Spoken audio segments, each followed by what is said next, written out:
Wednesday here in Korea. Thanks for tuning in. I'm Hwang Ji-hye, and these are the top stories we're following at this hour. South Korea expresses regret over the North's comments, slamming President Park Geun-hye's speech at the UN and threatening to cancel war-separated family reunions. Foreign affairs heads from Seoul, Washington, and Tokyo meet on the sidelines of the UN General Assembly and agree on strong countermeasures against any future provocations from Pyongyang. And controversy flares in the domestic political arena over a set of election rule agreements seemingly reached by rival party leaders over the Chuseok holiday. We look at some of the key issues involved. President Park Geun-hye's speech to the UN General Assembly this week was widely well received by global leaders, but North Korea was far from impressed, threatening to cancel the upcoming reunions for war-separated families. South Korea urges the North not to turn back on humanitarian issues. Kim Hyun-bin has our top story. South Korea's Unification Ministry on Wednesday voiced regret at Pyongyang's threat to cancel the planned separated families reunion and called on the North not to back out on already agreed humanitarian issues. The South Korean government urges the North to stop denouncing and criticizing President Park's UN speech and comply with the high-level talks agreed to in August. Pyongyang should not turn away from humanitarian issues like the separated families reunion, threatening it for political and military means. North Korea slammed President Park Geun-hye for her speech this week at the United Nations, in which she warned Pyongyang about the consequences of further provocations.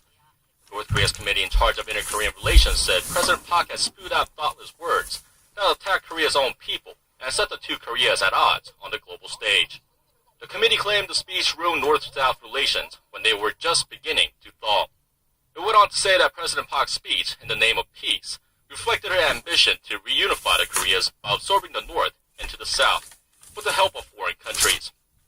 It also said the South Korean leader had jeopardized planned reunions for families separated by the Korean War. The meetings are scheduled to be held at North Korea's position in the World Economic Forum's report on global competitiveness has remained static for a second year in a row. Korea's macroeconomic environment garnered positive appraisement, but the nation's rigid financial and labour sectors continue to drag heavily on the overall ranking. Son Jong-in has more. Korea has placed 26th overall among 140 countries surveyed in the World Economic Forum's latest Global Competitiveness Index. The ranking is unchanged from last year. Korea ranked 29th in 2004 and rose to as high as 11th 3 years later. However, just as its entry into the top 10 was in sight, Korea's position tumbled to 24th in 2011. In this year's report, Korea saw its ranking in macroeconomic environment rise by 2 notches to 5th place, scoring high in annual inflation, country credit rating, and government budget balance. Asia's 4th largest economy also earned high marks for having a high education level, broadband internet subscriptions, and patent applications. In particular, due to deregulation efforts, the evaluation on starting businesses shot off from 32nd to 8th place. However, Korea's labor and financial markets are still falling behind, dragging the country's ranking down. Korea's cooperation between labor and management ranked bottom at 132nd, while soundness of banks ranked a lowly 113th. Transparency of government policymaking stood at 123rd, while efficacy of corporate boards was 120th, signaling the country's conglomerates are still largely controlled by certain families. Experts say the government must reform Korea's labor and financial sectors to improve business investments.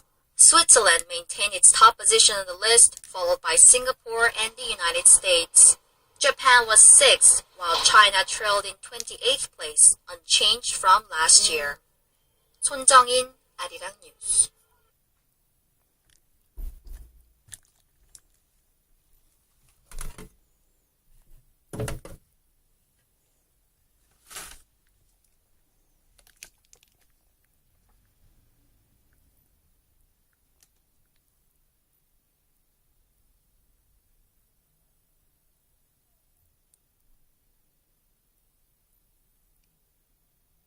Turning to domestic politics now, and despite an unexpected agreement reached among rival party leaders over the Chuseok holiday, infighting continues over plans to change Korea's election rules. Chairman of the ruling Saenuri Party, Kim Moo-sung, convened a Supreme Council meeting for Wednesday afternoon to explain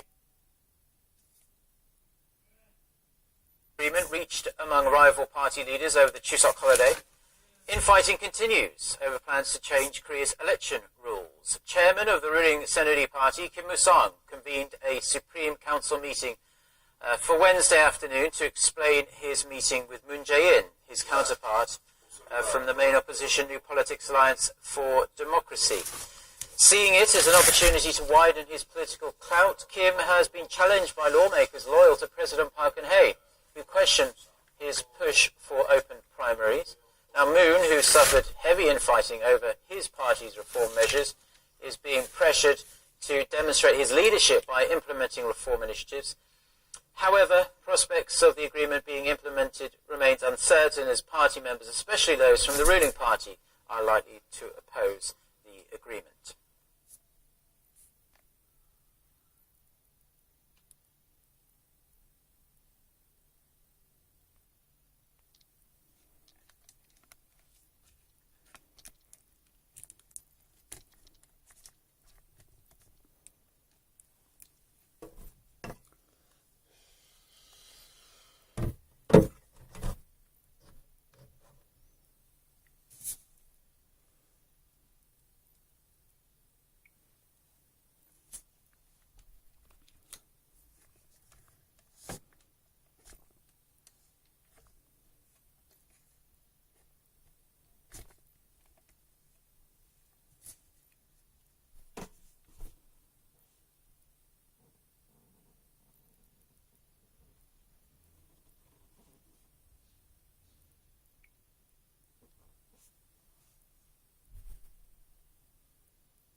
Now, President Park Geun-hye is back in Seoul after attending a series of meetings at the UN headquarters in New York. Much of her trip was focused on warning North Korea against fresh provocations and pledging an expanded South Korean role in the global push for sustainable development. Hwang Sang-hee reports.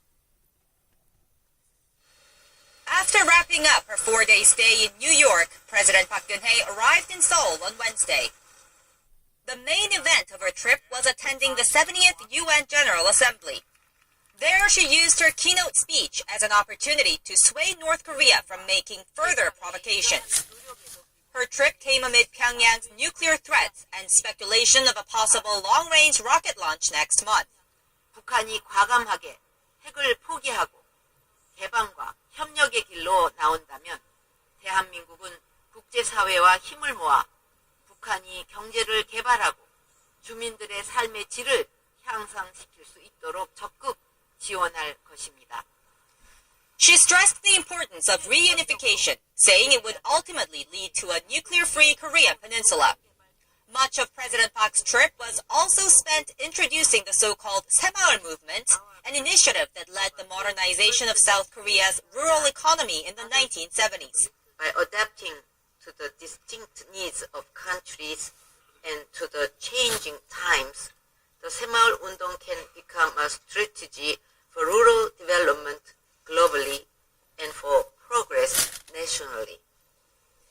As part of her agenda, President Park pledged to expand South Korea's role in global efforts for sustainable development, starting with a donation of $200 million over the next 5 years to ensure a better life for girls growing up in developing countries. Hwang Sang-hee, Arirang News.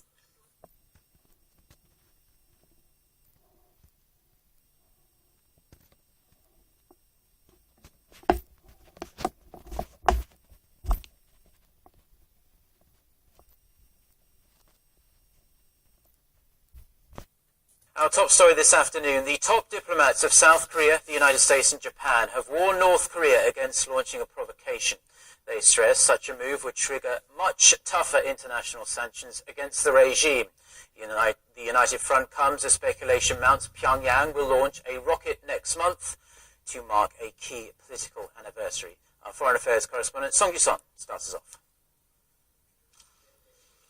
South Korea's Foreign Minister Yoon Byung-se met with his U.S. and Japanese counterparts John Kerry and Fumio Kishida on Tuesday to reaffirm their stance that any provocative action from Pyongyang will further isolate the communist state from the international community. The three stressed any violation of a UN Security Council resolution will incur further significant measures, which would include both economic and diplomatic sanctions, and that the Security Council has begun working-level studies into reviewing measures that will be stronger than before and much more detrimental to the North. There will be stronger sanctions on top of the current ones. These will be based on what kind of hostile action North Korea takes. If the North launches a provocation, members of the UN Security Council and other related countries will start discussing the measures. Ahead of its ruling party's 70th anniversary on October 10th, Pyongyang has been threatening to push forward with a rocket launch that is, quote, aimed at putting satellites into orbit. But UN Security Council resolutions ban such attempts as they're more likely covers for testing long-range missiles. The three sides also share some common ground that Japan's exercise of its collective self-defense should be carried out in a transparent manner that respects South Korea's sovereignty.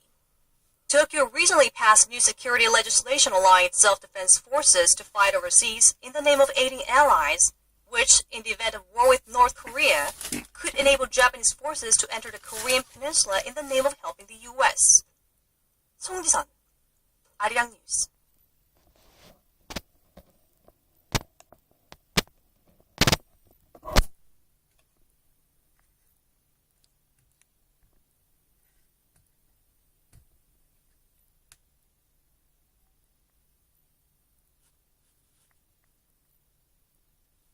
Hello and welcome. It's 6 a.m. on Tuesday, September 29th here in Seoul. I'm Mark Broom and you're tuned in to our early morning edition of Arirang News.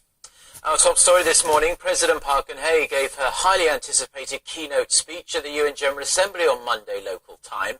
As expected, President Park used it as an opportunity to warn North Korea about the consequences of further provocations. Hwang Sung-hee reports from New York.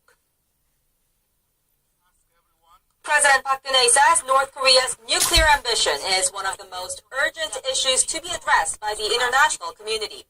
Speaking at the UN General Assembly on Monday, President Park pledged to support Pyongyang if it abandoned its nuclear program. 북한이 과감하게 핵을 포기하고 개방과 협력의 길로 나온다면 대한민국은 국제사회와 힘을 모아 북한이 경제를 개발하고 주민들의 삶의 질을 향상시킬 수 있도록 적극 지원할 것입니다. The keynote speech comes amid Pyongyang's nuclear threats and speculation of a possible long-range rocket launch next month, which would be in violation of UN resolutions. President Park warned that a fresh provocation will only damage the hard-won atmosphere for inter-Korean dialogue and undermine efforts to restart the long-stalled six-party nuclear talks. The Koreas are set to hold reunions for war-separated families in October, following a landmark inter-Korean agreement last month. 특히 이산가족 상봉을 비롯한 인도주의 문제가 정치, 군사적 이유로 더 이상 외면되어서는 안 될 것입니다. President Park stressed that a peaceful reunification will ultimately lead to a nuclear-free and prosperous Korean peninsula where humanitarian rights are guaranteed. 황상희, 아리랑 뉴스, 뉴욕.